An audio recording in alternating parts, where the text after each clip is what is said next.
하박국 3장 2절 말씀, 우리가 한 목소리로 살아계신 하나님의 말씀을 공독해 올리겠습니다. 시작. 여호와여, 내가 주께 대한 소문을 듣고 놀랐나이다.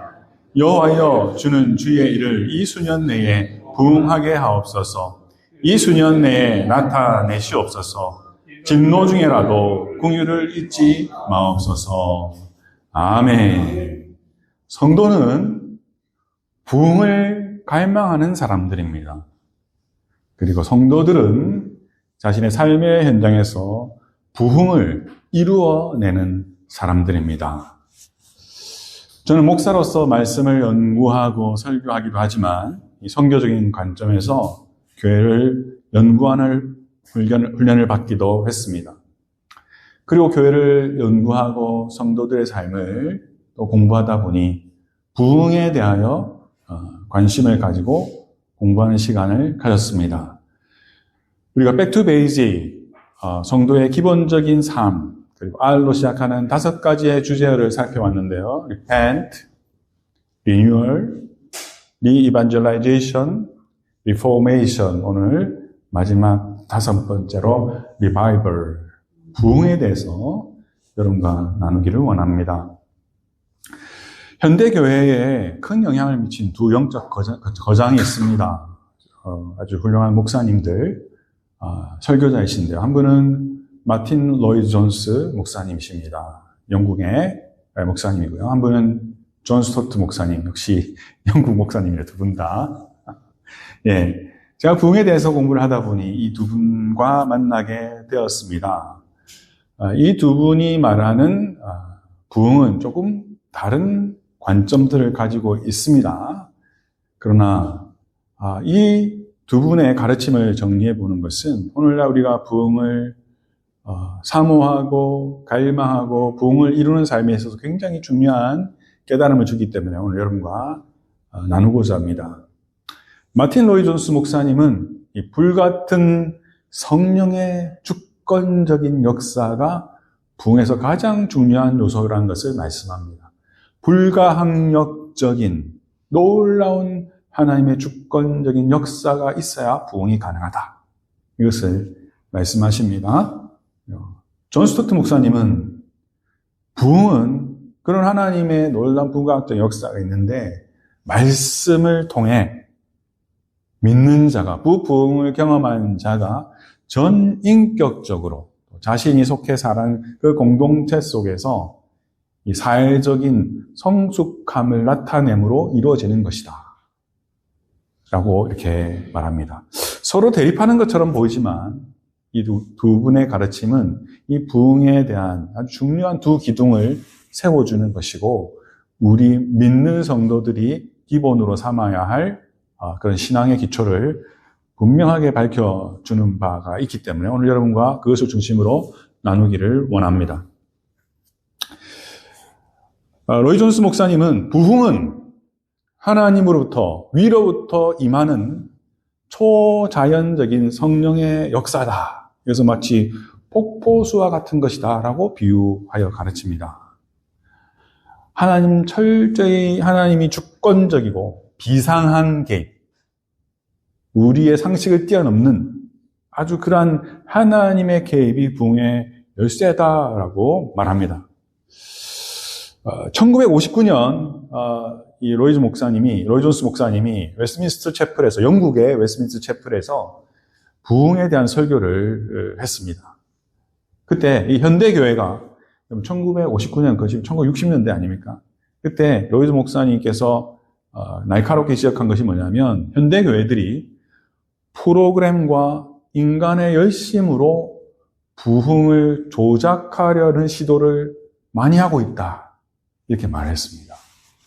사람들의 열심으로 부흥이 이루는 것처럼 우리는 그렇게 여기고 착각하고 또 그렇게 리더들이 그렇게 몰아가고 또 그렇게 행동하고 있다는 것을 말합니다.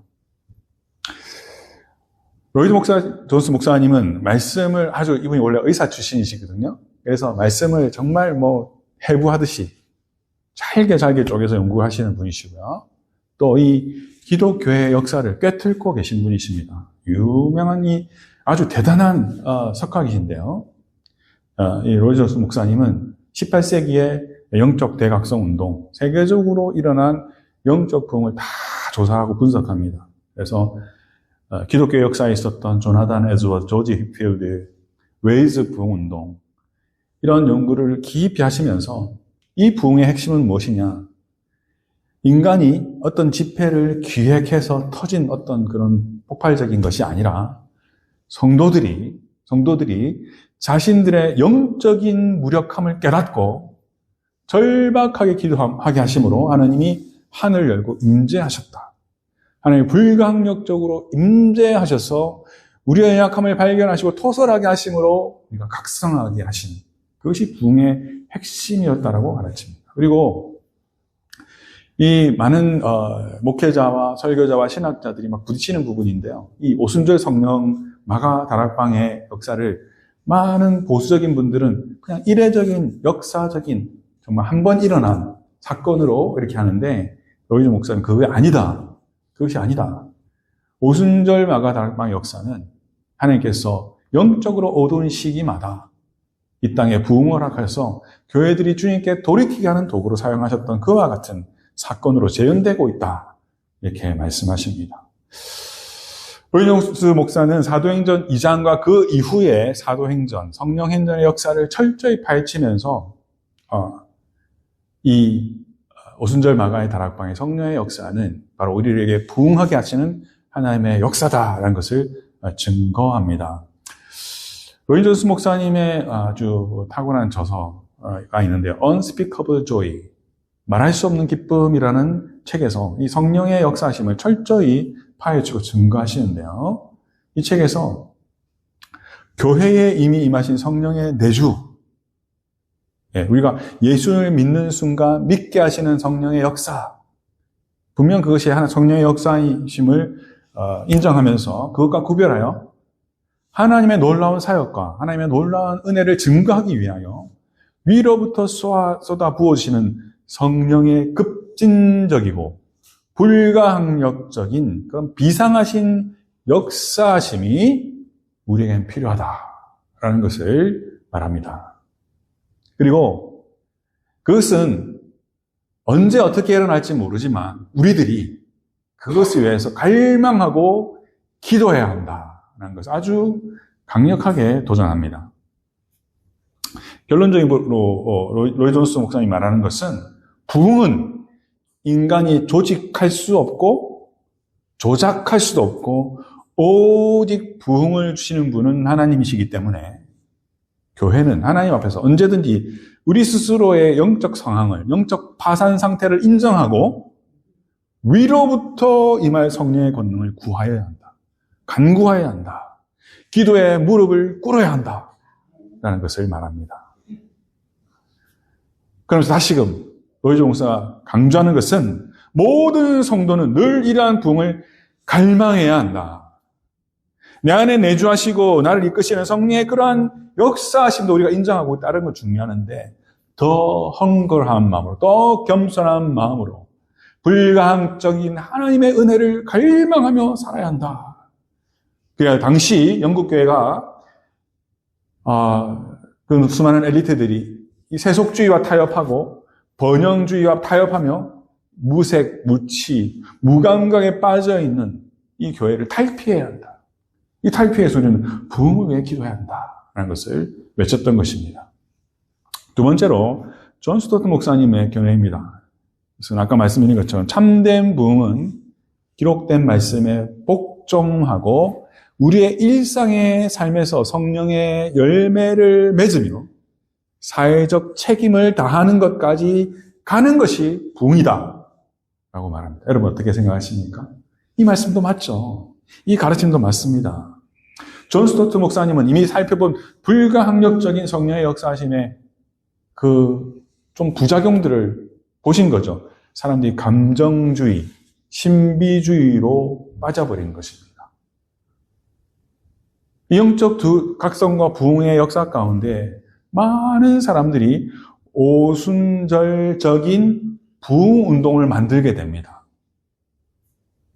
부흥을 경험했는데, 영적 각성을 경험했는데 그 이후로 사람들이 이것을 계속 유지하고 유지할 수 있는 것처럼, 그리고 그것이 최상의 신앙인 것처럼 오순절적 부흥 운동을 사람들이 계속 이끌어가는 겁니다. 이 차이가 있는 것이죠. 그렇죠? 이들은 오순절 성령 사건의 본질을 놓치고 성령 하나님이 역사하시는 강력한 증거들만을 맹목적으로 추구합니다. 예를 들면 방언을 받지 못하면 구원받지 못한 것이요 라는 그런 것이죠. 네. 그리고 이렇게 성령의 은사가 나타나서 우리가 경험하게 된 놀라운 신비함만을 극상의 신비주의를 추구하는 것입니다. 그것을 신앙의 최상의 가치로 여기고 사람들을 자꾸 그렇게 끌고 가는 부작용들이 있었던 것이죠.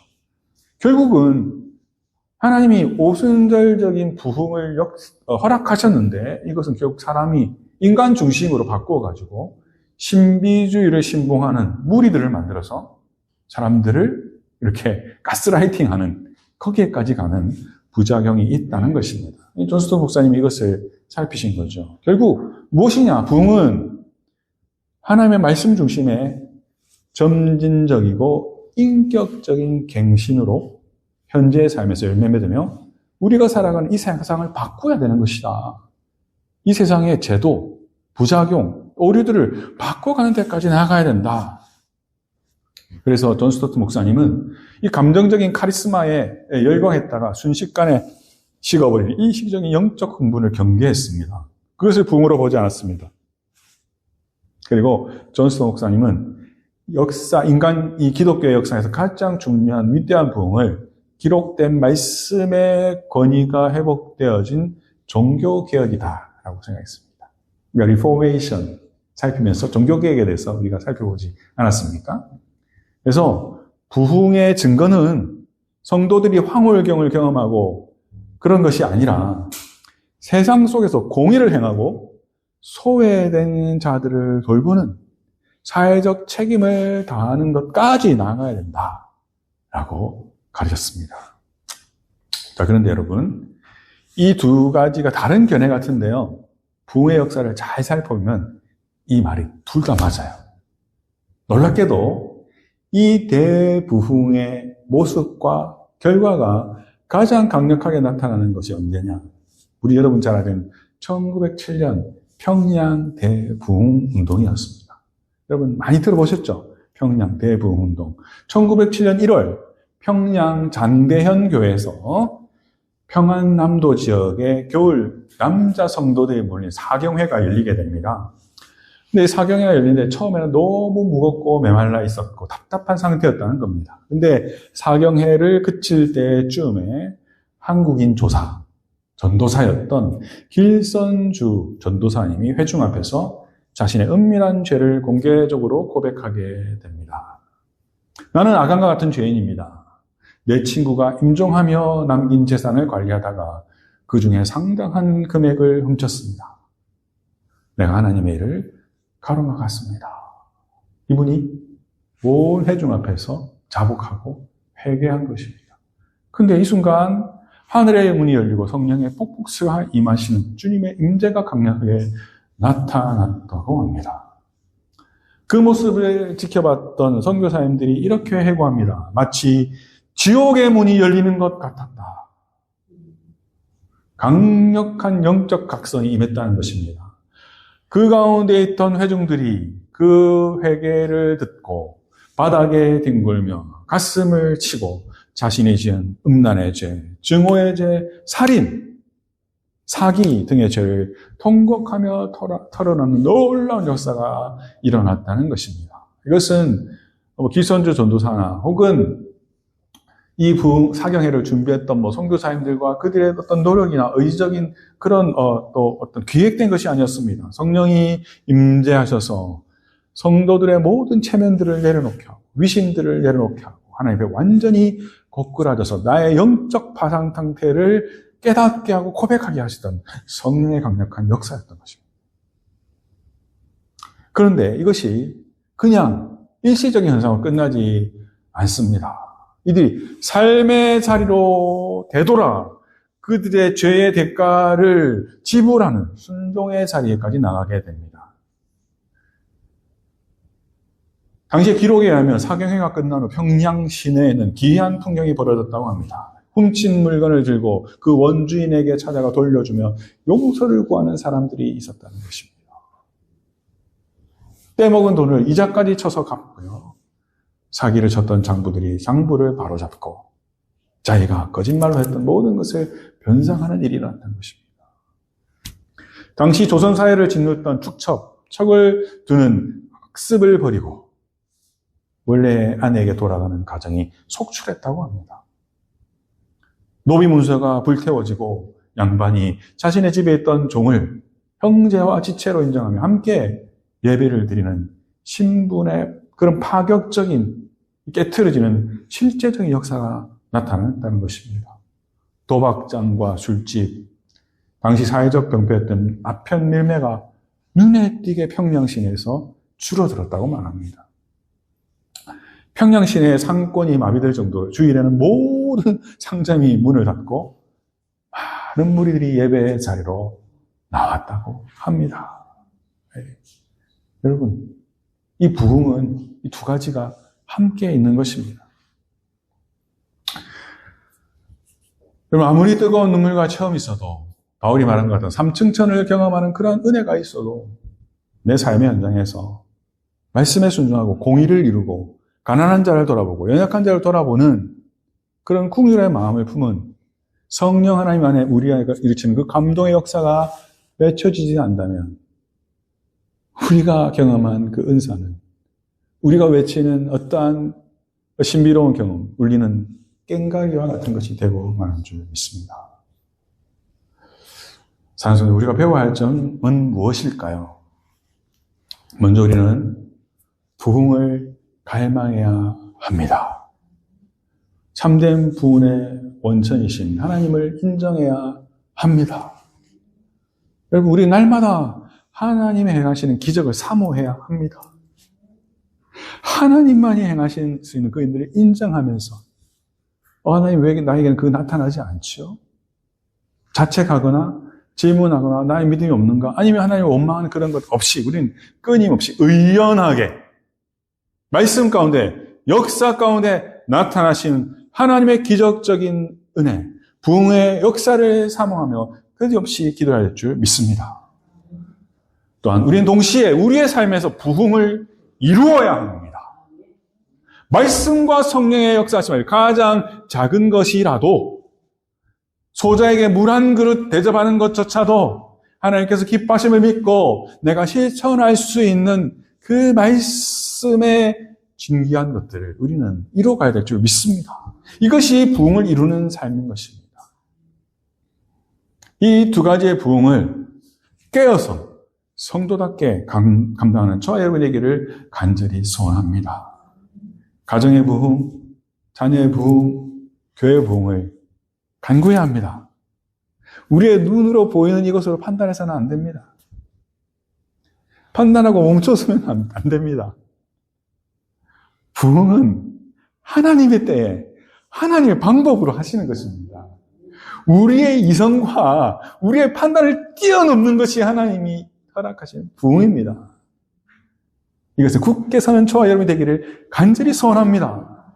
여러분, 부흥의 사람들을 보면요, 모두가 영적인 암흑기에 모든 것이 무너진 그때에 하나님의 마음을 붙잡고 하나님 앞에서 내 삶의 부흥을 지켜나갔던 자들입니다. 여러분, 느헤미야의 이야기와 이사야의 이야기를 조금만 살피고 말씀을 맺겠습니다.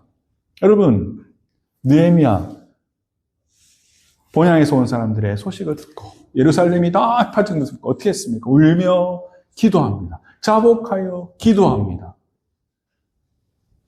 나의 죄, 우리 조상들의 죄를 마음 앞에 기도합니다. 금식하여 기도합니다.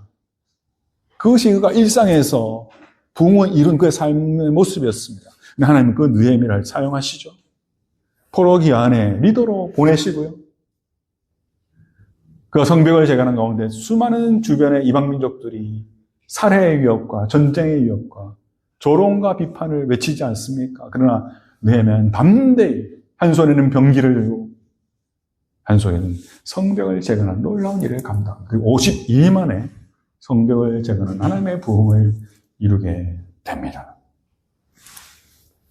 그리고 에스라와 함께 수문 앞에 모든 위안 그 이스라엘 백성들을 모으고 느헤미야 8장에 보면 위대한 말씀의 부흥운동을 하게 됩니다. 하나님의 말씀을 선포하고 모든 백성들이 다시금 하나님과 새 언약을 맺으며 자신의 삶을 하나님께 돌이키는 놀라운 열매를 맺게 하십니다. 제가 요즘 성경 통독하는데 이사야서 통독하고 있습니다. 여러분, 제가 한 일주일 정도 늦게 통독을 하고 있는데요. 개인적인 사정으로. 이사야의 그 사역의 시기, 이사야가 활동했던 시기들은 북이스라엘이 아수르에게 처참하게 멸망하는 그 시기를 앞둔 정말 참담한 시기였습니다. 내적으로는 북이스라엘 백성 영적인 타락과 불의가 극에 달하는, 그래서 바벨론 포로라는 엄청난 심판이 다가오던 그때였습니다.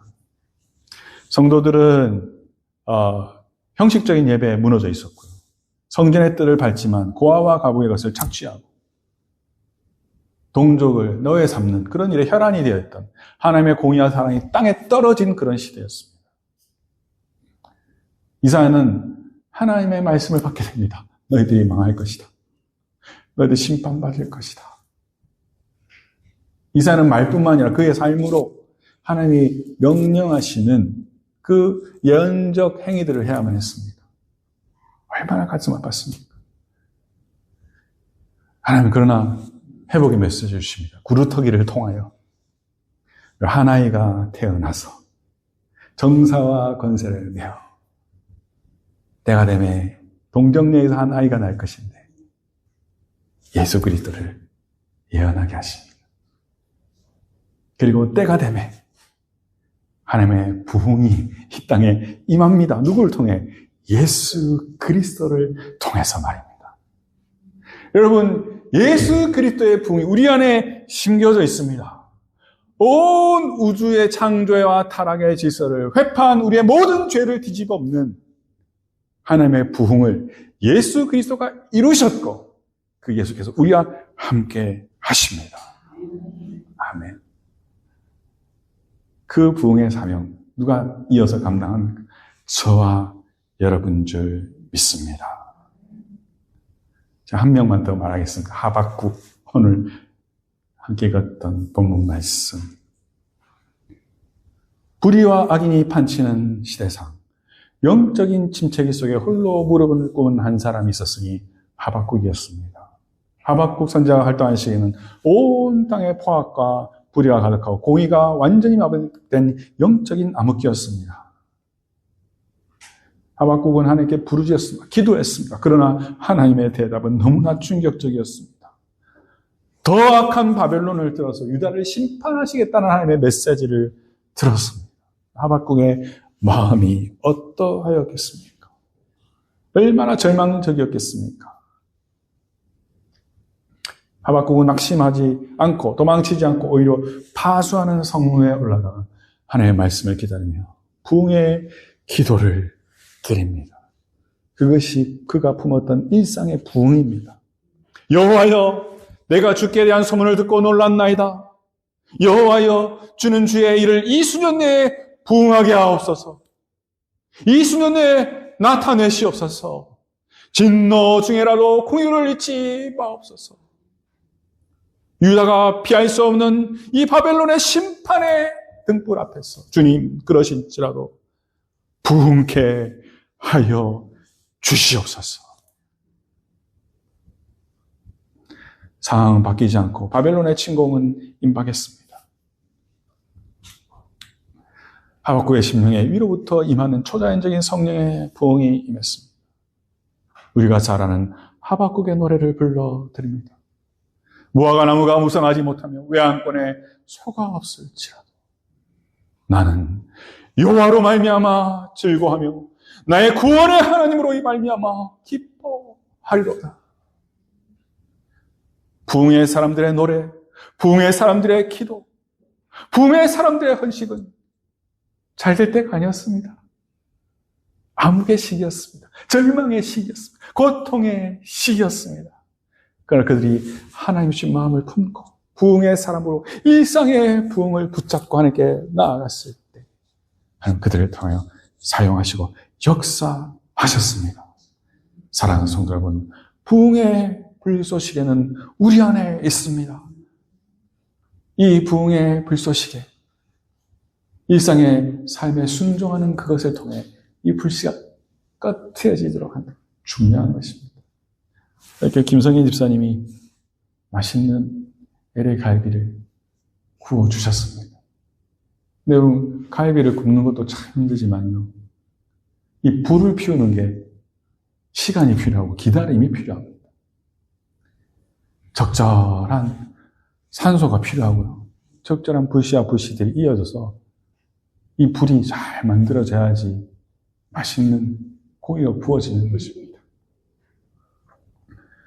여러분, 우리는 주님이 오시기까지 그런 불쏘시개 역할을 하는 겁니다. 서로가 맞대어서 작은 불씨 하나하나가 그 불씨 꺼뜨리지 않고 위로부터 부어진 하나님의 은혜를 기대하고 각자가 세워진 그곳에서 불타오르며 오늘 권사님이 기도한 것처럼 빛으로 등대와 같은 역할을 할 때 우리 주 예수 그리스도의 나라가, 그 영광의 나라가, 하나님이 허락하신 부흥이 임하시는 줄 믿습니다. 그렇게 사용되는 저와 여러분이 되기를 간절히 소원합니다. 우리가 배웠던 5가지의 R을 기억하십시오. 저도 기억하겠습니다. 제가 대학생이 되어 예수전도단이라는 곳에서 훈련받을 때 처음 들었던 강의는 저 이 강의에 있지 않습니다. 저는 정말 부끄럼 없이 얘기할 수 있습니다. 이 5가지의 주제를 붙잡고 씨름해왔습니다. 물론 실패하고 좌절할 때도 있었습니다. 잊어버릴 때도 있었습니다. 그러나 여지없이 다시금 저는 회개하여 이것을 살폈습니다. 하나님 앞에서. Repent. 나는 회개하고 있는가? Renewal. 나는 나의 마음을 새롭게 하고 있는가? Re-evangelize. 나는 십자가 앞에 무릎 꿇고 있는가? Reformation. 이 깨어진 해파된 나의 삶, 내 주변의 삶을 나는 어떻게 개혁할 것인가? 내 마음을 어떻게 다시금 수보할 것인가? 내 무너진 감정 어떻게 새롭게 일으킬 것인가? 리바이벌. 내게 속한 것이 아니다. 하나님이 하시는 것이다. 기다려야 한다. 갈망해야 한다. 그리고 내게 주신 나의 삶의 현장에서 그 부흥을 이루어야만 한다. 제 삶의, 제 신앙의 여정, 제 목회적에 있는 가정 복석과 같은 하나하나를 꺼내서 여러분과 나누었습니다. 사랑하는 성도, 저는 주기적으로 이 설교를 할 예정입니다. 하나님께서 그 마음을 주셨어요. 여러분, 함께 Back to Basic, 우리를 통하여 이루시기는 원하시는 하나님 기쁘신 뜻이잖아요. 더욱 기쁘게 경주하는 저와 여러분이 되기를 간절히 소원합니다. 우리도 함께 찬양하며 기도의 자리에 나가겠습니다.